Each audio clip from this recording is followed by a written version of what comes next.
Hi guys, मेरा नाम है Harsh and welcome to my channel Harsh daily. इस वीडियो में हम बात करेंगे नेटफ्लिक्स पर हाल ही में रिलीज हुई sky-phi horror thriller web series जिसका नाम है द बोरोस। ये वेब सीरीज चर्चा का विषय इसलिए बना हुआ है क्योंकि जो इसके निर्माता हैं, जो इसके प्रोड्यूसर्स हैं, उन्होंने द स्ट्रेंजर थिंग्स भी बनाया है।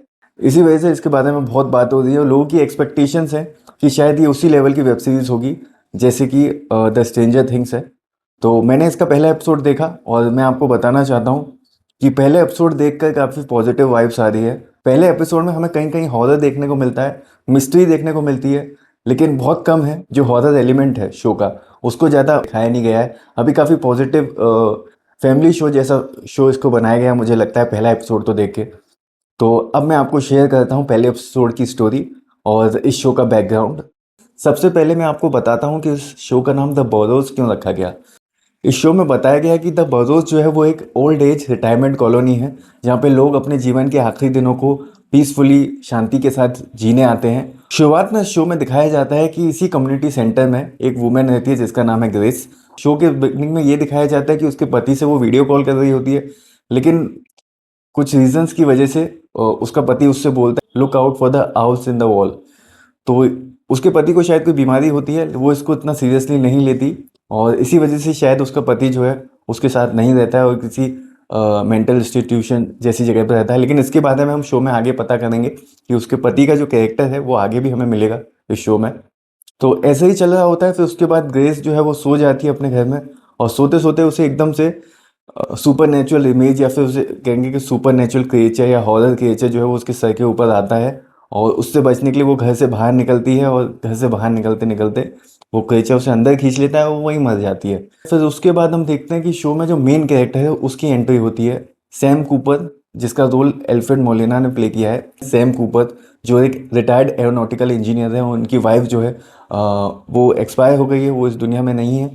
तो शायद उसका उन्हें काफ़ी सदमा लगा है क्योंकि वो रिटायर्ड भी हो चुके होते हैं, उनकी वाइफ भी मर जाती है। तो वो इसी वजह से, ताकि उनको अच्छा लगे जीवन में और उनके बचे हुए दिन शांति से निकलें, इसलिए उनकी जो बेटी है वो अपने परिवार के साथ सैम कूपर को इस कम्युनिटी सेंटर में छोड़ने आते हैं और वो उसी घर में रहते हैं जिसमें ग्रेस रहा करती थी। ग्रेस जो शो के स्टार्टिंग में जो मर गई थी, जिसको उस क्रिएचर ने मार दिया था घर के अंदर, तो वहाँ पे वो रहते हैं। लेकिन स्टार्टिंग में सैम कूपर को थोड़ा अड़ियल दिखाया गया है, एरोगेंट दिखाया गया है और वो किसी को अच्छे से ज़्यादा ट्रीट नहीं करते। सैम जो है शायद उस कम्युनिटी सेंटर में रहना नहीं चाहता, थोड़ा अनकंफर्टेबल फील करता है। लेकिन एनी हाउ वो वहाँ पे एक दिन गुजारता है और पहले ही दिन उसको जो है अपने वाइफ के हेलुसिनेशंस दिखने लगते हैं, अपनी वाइफ की इमेजेस ड्रीम्स में दिखने लगती है। तो सुबह उठकर वो सबसे पहला काम यही करता है कि जाकर इस कम्युनिटी सेंटर का जो इंचार्ज है, जो हेड है, उसके पास वो अपना कॉन्ट्रैक्ट कैंसिल करवाने के लिए जाता है और रिसेप्शनिस्ट से वो बात ही कर रहा होता है। इतने में एक गाना बज रहा होता है वहाँ पे। उस गाने को सुन के वो जो है नॉस्टैल्जिया में चले जाता है कि उसके वाइफ के साथ वो एक बार टाइम स्पेंड कर रहा था, तो यही गाना बज रहा था। इस गाने को सुनने के बाद वो उस हॉल में खड़ा ही रहता है। उसको सडनली एक अटैक पड़ता है, एक नॉस्टैल्जिक अटैक पड़ता है। तो वो द बरोस के इंचार्ज ब्लेन शॉ से मिले बिना ही वहाँ से भाग जाता है। एक चीज़ मैं आपको बताना भूल गया कि द बरोस में सैम कूपर यानी कि जो अपना मेन कैरेक्टर है सैम का एक पड़ोसी होता है जैक। जैक काफ़ी मिलनसार होता है और वो खुद आके जैक के घर में आता है और उससे खुद को इंट्रोड्यूस करवाता है और बाकी लोगों को भी इंट्रोड्यूस करवाने के लिए उसको बोलता है डिनर जैसा ऑर्गेनाइज करना चाहते हैं कि तुम आए हो, इसीलिए और इस तरह तुम बाकी लोगों से भी इंटरेक्ट हो सकते हो। तो स्टार्टिंग में जैक मना कर देता है क्योंकि जैक को शायद लोगों से, जैसा कि मैंने बताया कि जैक इस कम्युनिटी सेंटर में ज़्यादा लोगों से मिलना नहीं चाहता और वो शायद अकेला ही रहना चाहता है। शो के स्टार्टिंग में मैंने आपको बताया था कि इस कम्युनिटी सेंटर में एक वुमेन थी, एक ओल्ड लेडी थी जो अपने हस्बैंड से वीडियो कॉल कर रही थी, जिसका नाम था ग्रेस। अब उसके बारे में आगे बताया जाता है कि वो, उसका नाम एडवर्ड होता है और एडवर्ड भी इस कम्युनिटी सेंटर में पहले रहता था वाइफ के साथ। लेकिन उसको एक बीमारी थी, उसको हेलुसिनेशंस होते थे उस घर में जिसमें वो अपने वाइफ के साथ इस कम्युनिटी सेंटर में रहता था। और वो ये बोलता रहता था कि owls in look for owls in the walls, मतलब घर की दीवारों की में उल्लू छुपे हुए हैं, आउल्स इन द वॉल्स। और यही चीज़ वो अपनी वाइफ से बोला करता था और शायद इसी वजह से, इस हेलुसिनेशंस की वजह से ही उसे एक जगह पर भेज दिया जाता है जो उस कम्युनिटी सेंटर का ही हिस्सा होती है, जिसका नाम होता है द मैनर। अब मैं ये चीज़ आपको इसलिए बता रहा हूँ, सैम कूपर द बरोस में जिस घर में शिफ्ट हुए हैं, उस घर में पहले ग्रेस रहती थी और ग्रेस जो है वो मर जाती है उसी घर में। एक दिन सैम कूपर के घर में एडवर्ड जो है वो घुस जाता है और एडवर्ड दीवारों में देख रहा होता है कि आउल्स कहाँ है, मतलब उल्लू कहाँ है, where are the owls in the walls. तो एडवर्ड जो है उस पर अटैक कर देता है और सैम को लग जाती है, सैम घायल हो जाता है। तो जैसे तैसे फिर कम्युनिटी सेंटर के जो सिक्योरिटी वाले होते हैं वो आते हैं और एडवर्ड को वापस उसी जगह पे ले जाते हैं, मैनर में, जहाँ पे वो पहले था। इन दी एंड सैम फैसला कर लेता है कि उसे अपना कॉन्ट्रैक्ट कैंसिल करना है और वो जाता है मैनर में मिलने ब्लेन शो से, जो द बोरोस के हेड हैं, जो इंचार्ज हैं, उनसे मिलने जाता है। लेकिन जब वो मैनर में जाता है तो उसका माइंड थोड़ा चेंज होता है, उसका माइंड, उसकी जो थिंकिंग है वो थोड़ी चेंज होती है कि अपने कॉन्ट्रैक्ट को ब्लेन शो से ले जाता है और उनसे थोड़ा टाइम मांगता है कि अभी मैं डिसाइड करके आपको बताता हूँ कि मैं अपना कॉन्ट्रैक्ट कैंसिल करना चाहता हूँ कि नहीं, लेकिन आपको एडवांस नहीं बताऊँगा।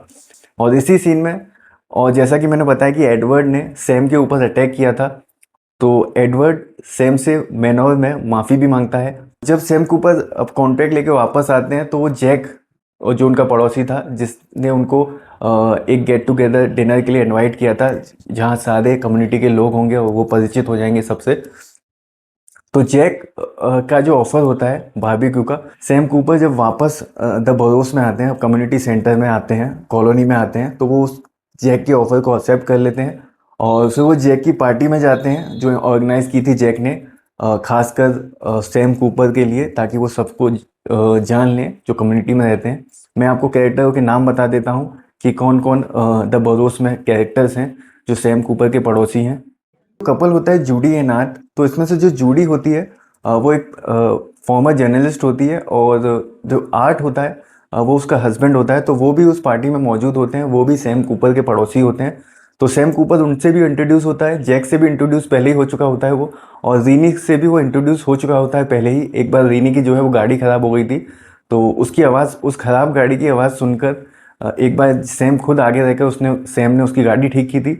ये पार्टी चल रही होती है और सब लोग काफ़ी एंजॉय कर रहे होते हैं और अपने लाइफ के एक्सपीरियंस जो है वो शेयर कर रहे होते हैं। इसी पार्टी के दौरान जो जूडी होती है, जूडी को सडन अटैक पड़ता है, एक स्ट्रोक पड़ता है, और वो स्ट्रोक सिमिलर होता है उस स्ट्रोक के जो सैम की वाइफ को पड़ा था, जिसकी वजह से सैम की वाइफ की मौत हो गई थी। तो वो सैम उस चीज़ को देखकर तुरंत पार्टी से भाग जाता है और उसको भागता हुआ देखकर, उसको वहाँ से जाता हुआ देखकर जैक भी उसके पीछे जाता है और फिर वो जैक को बताता है कि वो अपनी वाइफ को मिस कर रहा है और इसी वजह से वो काफ़ी अनकंफर्टेबल फील कर रहा है यहाँ पे। तो जैक उसे समझाता है और फिर शायद जैक की बात सैम को समझ में आती है और सैम उसे बाद में थैंक यू भी बोलता है उसे समझाने के लिए। लेकिन शो यहाँ पर ही ख़त्म नहीं होता। जैसे मैंने आपको बताया था कि सैम और जैक पड़ोसी होते हैं, तो सैम जो है वो सो रहा होता है और जैक का अलार्म बज रहा होता है। मतलब जैक के घर में, दोनों पड़ोसी होते हैं, तो जैक के घर में जो है वो अलार्म बज रहा होता है और वो अलार्म बज रहा होता है और कोई उसे बंद नहीं कर रहा होता।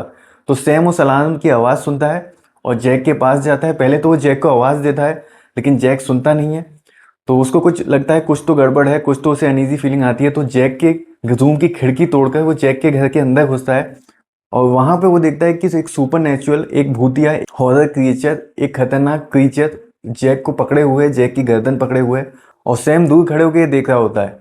तो जब सैम ये चीज़ देखता है तो सैम बहुत डर जाता है, लेकिन सैम का पैर किसी चीज़ में पड़ जाता है और वो क्रिएचर की नज़र जो है वो सैम पे पड़ जाती है। लेकिन सैम के हाथ में एक हथौड़ा होता है उस समय, तो सैम उस क्रिएचर से लड़ता है, मतलब उसे बराबर की टक्कर देने की कोशिश करता है। पहले तो सैम को लगता है कि वो क्रिएचर उसको भी मार देगा, लेकिन इन दी एंड हम देखते हैं शो खत्म होता है जब, कि वो क्रिएचर जो है वो सैम से डर कर या फिर सैम से दूर भाग जाता है और सैम वहीं खड़ा रहता है। और जब शो खत्म होता है तो हम देखते हैं सैम बहुत डरा हुआ एकदम, सैम की सट्टी पट्टी एकदम गुल होती है और वो जैक को देख रहा होता है, शायद जैक की डेड बॉडी देख रहा होता है वो। अब हमें आगे पता चलेगा कि जैक मर चुका है या जैक जिंदा है। तो ये था पहला एपिसोड इस शो का, द बरोस का। काफ़ी थ्रिलिंग एपिसोड है ये, क्योंकि इस शो में एक तरफ से आपको पॉजिटिव वाइब्स भी आती रहती है। फिर इन दी एंड इन लोगों ने एकदम से एक सुपर नेचुरल हॉरर क्रिएचर दिखा दिया। तो शो का एलिमेंट इन लोगों ने पहले ही दिखा दिया है कि वो भले ही एक फैमिली शो टाइप का आपको फील आएगा, लेकिन इन दी एंड आपको जो शो का मेन मोटिव है कि ये एक हॉरर थ्रिलर स्काईफाई शो है, तो वो भी शो के एंड में हमको बता दिया है। और ये भी दिखा दिया है कि आगे वाले शोज की जो कहानी है वो बिल्कुल बदलने वाली है, और देखते हैं आगे क्या होता है। तो अगले वीडियो में मिलते हैं एपिसोड 2 की स्टोरी के साथ। Please follow my channel guys, अगर आपको ये वीडियो अच्छा लगा।